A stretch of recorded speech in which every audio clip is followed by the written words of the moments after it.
শব্দলপুর সর্বস্তরের জনগণ কর্তৃক আয়োজিত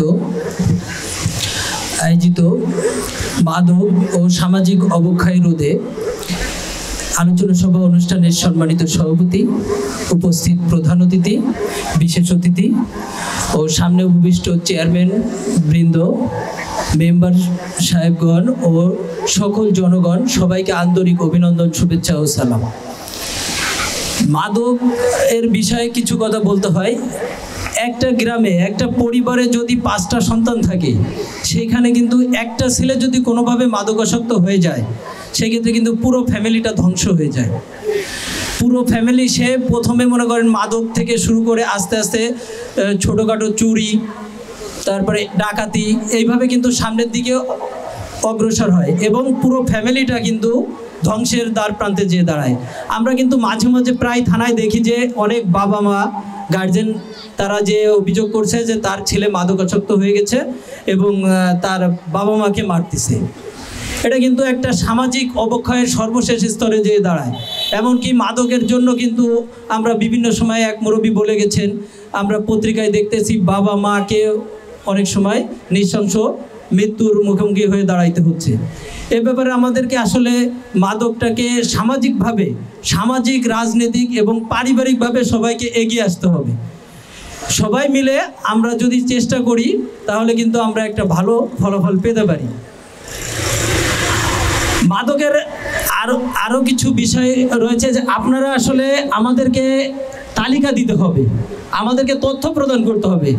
আমরা কিন্তু তথ্য পাই না যে আপনার এই এলাকায় অনেকে বলে গেছেন যে 3-4টে পরিবার, আপনার নামটা স্পেসিফিক করেন, এখানে না বলতে পারেন, আপনারা একটা লিস্ট তৈরি করেন কারা এই 3-4টা পরিবার, এবং এই 3-4টা পরিবারের থেকে কয়জন লোক, হয়তো বা এইখানে মনে করেন 500 লোক আছে, তার ভিতর 10 জন লোক হয়তো মাদকদ্রব্য বেচা কেনার সাথে জড়িত কিংবা মাদকাসক্তের সাথে জড়িত এবং মাদকের চালানে আনার সাথে জড়িত।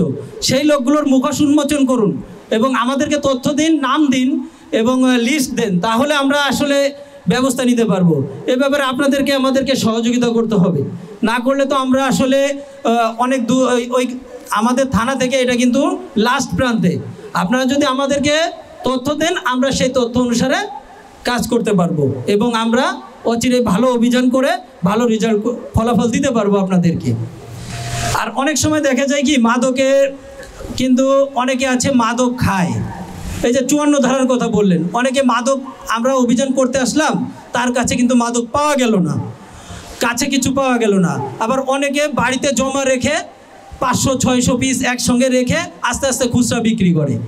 এখন 500-600 পিসের জন্য কিন্তু মনে করেন যার কাছে মাদক পাওয়া গেল না, সাধারণ আমরা আসলাম 1 পিস পাওয়া গেল, সেই ক্ষেত্রে কিন্তু আমাদের আইনগত কিছু জটিলতা আছে।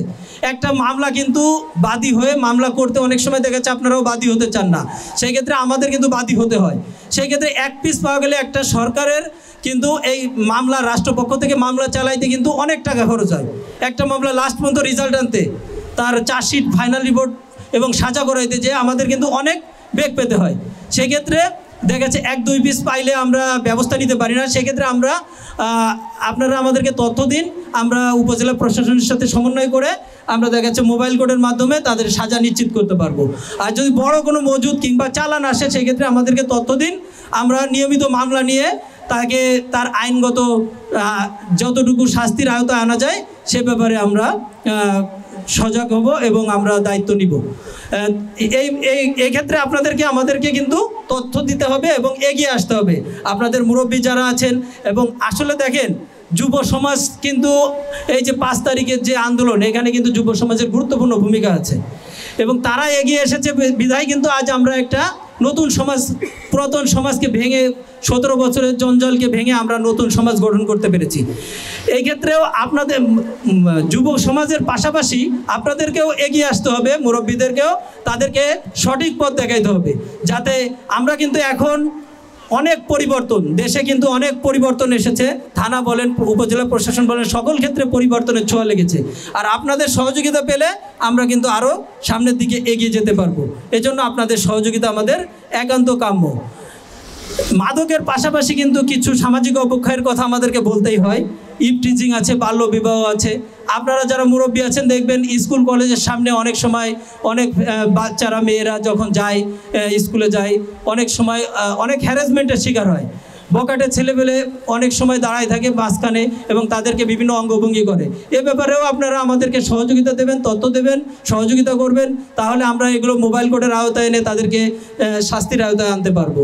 আর বাল্যবিবাহের যে বিষয়টা এখানে অবশ্যই কমই শোনা যায়, তারপরেও যাতে বাল্যবিবাহ কিন্তু একটা ইম্পর্টেন্ট বিষয়। এখানে বাল্যবিবাহের ফলে কিন্তু সমাজটা, যে মেয়েটার বিয়ে হলো অল্প বয়সে কিংবা যে ছেলেটার, তারা কিন্তু সমাজ সম্পর্কে সচেতন থাকে না, তাদের স্বাস্থ্যনীতি বিভিন্ন বিষয়ে কিন্তু অসচেতন থাকে।